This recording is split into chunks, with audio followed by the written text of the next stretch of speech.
Hey girl, are your healthy habits all over the place or non-existent? Do you wish you could find true food freedom, move your body for joy, and really just talk a little nicer to yourself?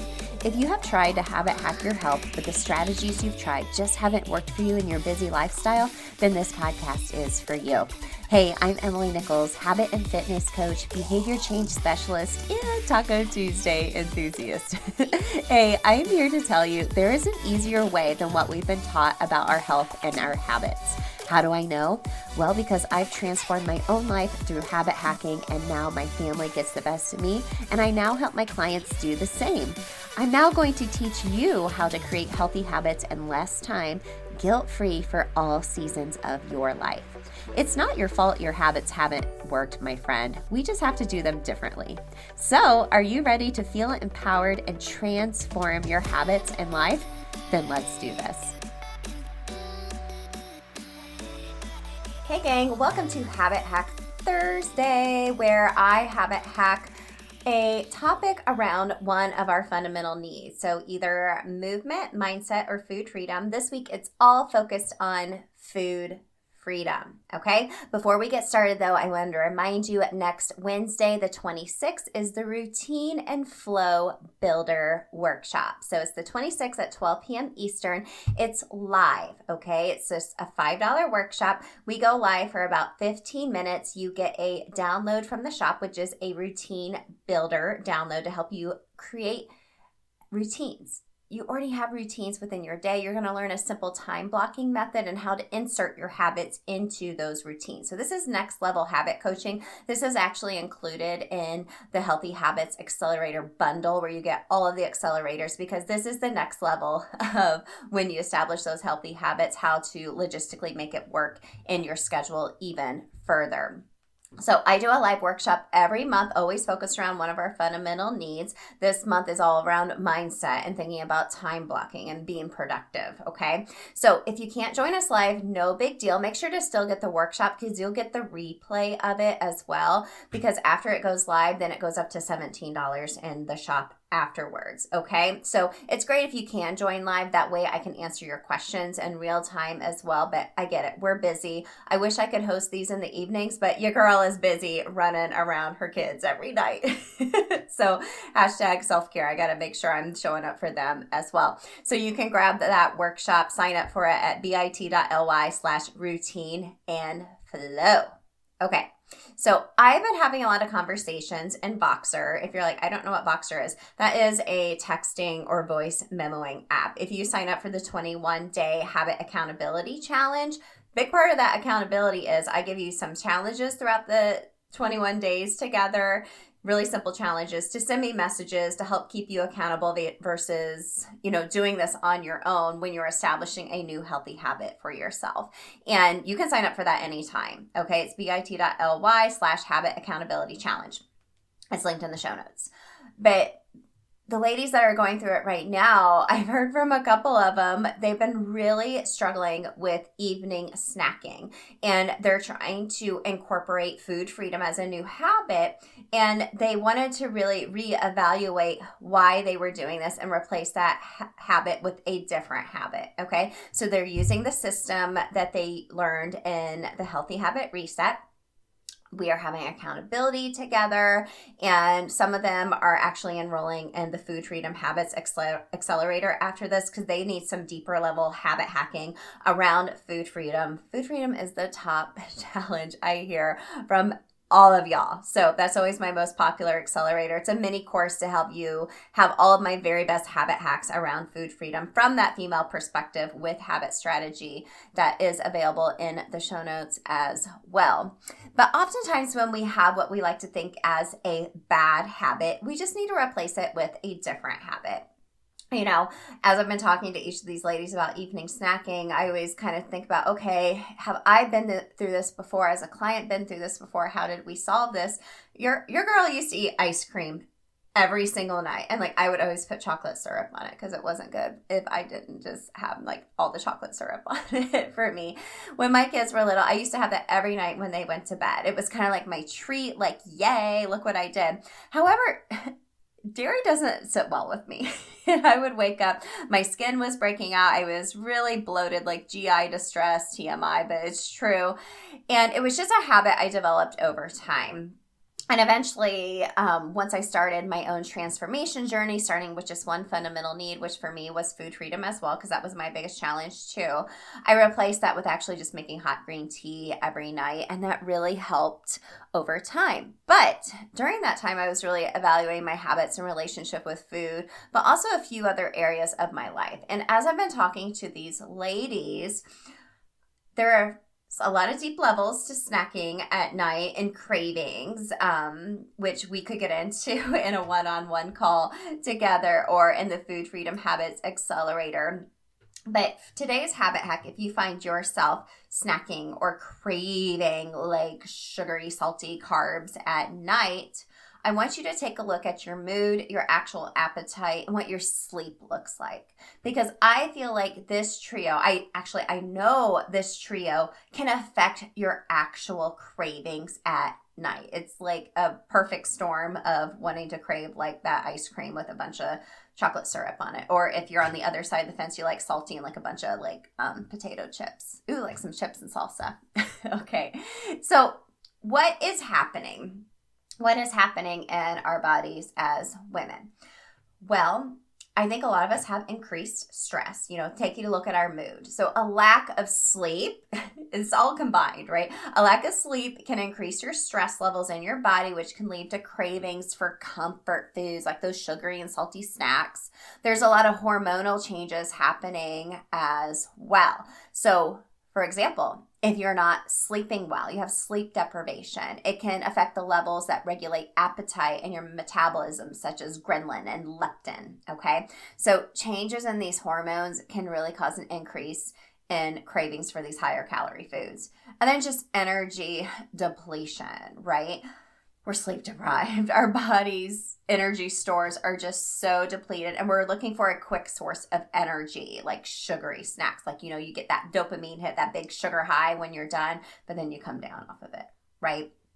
So when I was really thinking about this episode, the first thing that came to my mind was serotonin, right? That's a happy hormone, okay? It's a neurotransmitter or a chemical. It plays an important role in just regulating your mood, appetite, and sleep, which are a lot of times affecting these evening snacking habits that we have. And there actually may be a link between like serotonin and emotional eating, just from the research I've been doing for this episode and for the ladies I work with. So when we eat foods that are high in sugar or carbohydrates, it does do a temporary increase in serotonin levels, that happy hormone, right? It's a feeling of pleasure and satisfaction. Like, I feel really good eating that bowl of ice cream with chocolate syrup, right? But on the other side, I don't feel so good, especially every day. It just temporarily alleviates that negative emotion like anxiety, sadness, stress, example.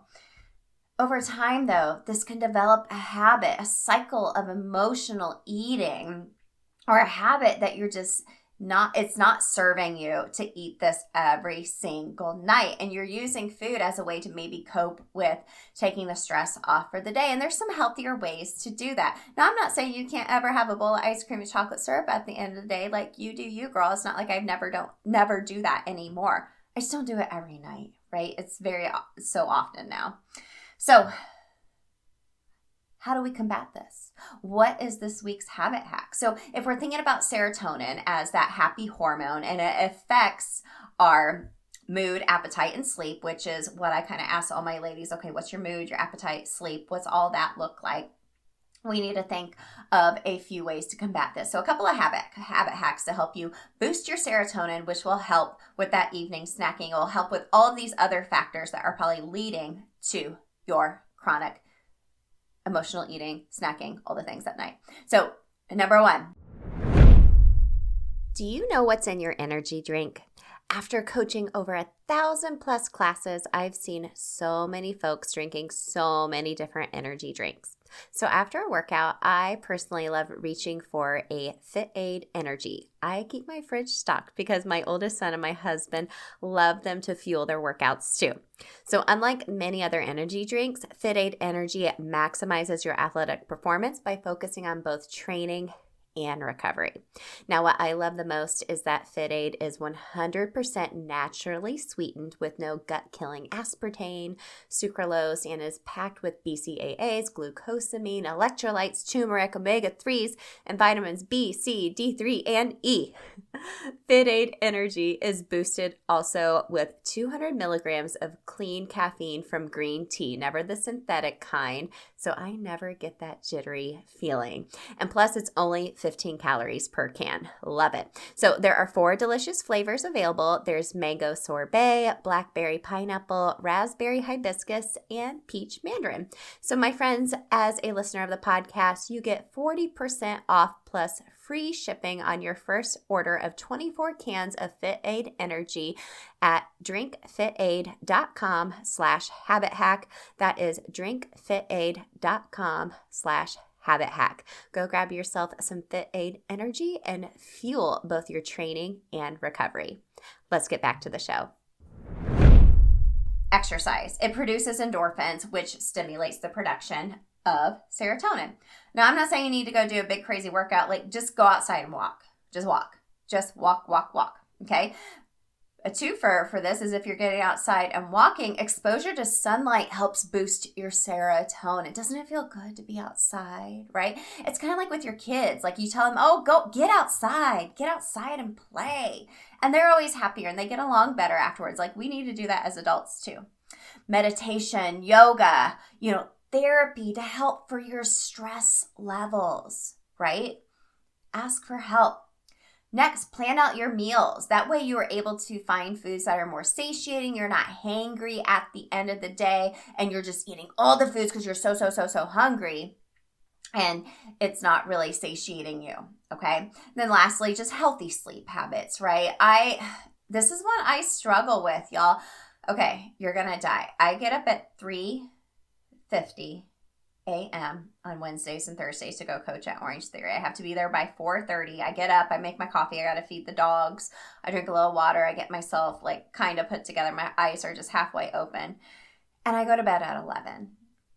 That's not enough sleep. That is not enough sleep. So I have to focus on healthier sleep habits where I'm turning off my phone earlier, shutting off the lights, doing maybe reading or gratitude at night instead.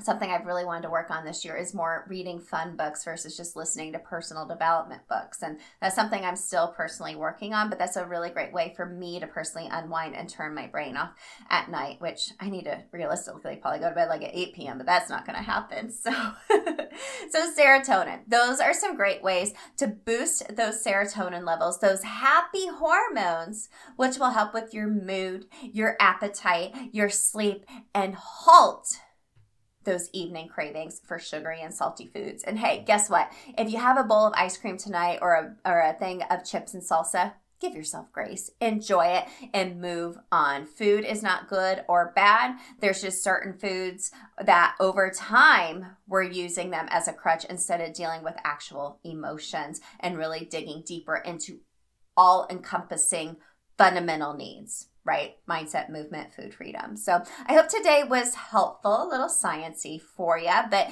next time you find yourself doing those evening cravings for a sugary, salty snack, if you want to join me in the Food Freedom Habits Accelerator, go check it out. Or if you need a little bit more accountability and you're like, okay, I just need something quick, I'm going to do a big accountability challenge over 21 days. Come join us in the challenge. It's all linked in the show notes for you, my friend. So happy Thursday. I hope you have a great rest of your week. I'll catch up with you guys next week. Hey girl, real quick before you go, did you know I have a secret podcast where I talk all about why most habit strategies don't work for us women? Spoiler alert, it's not our fault.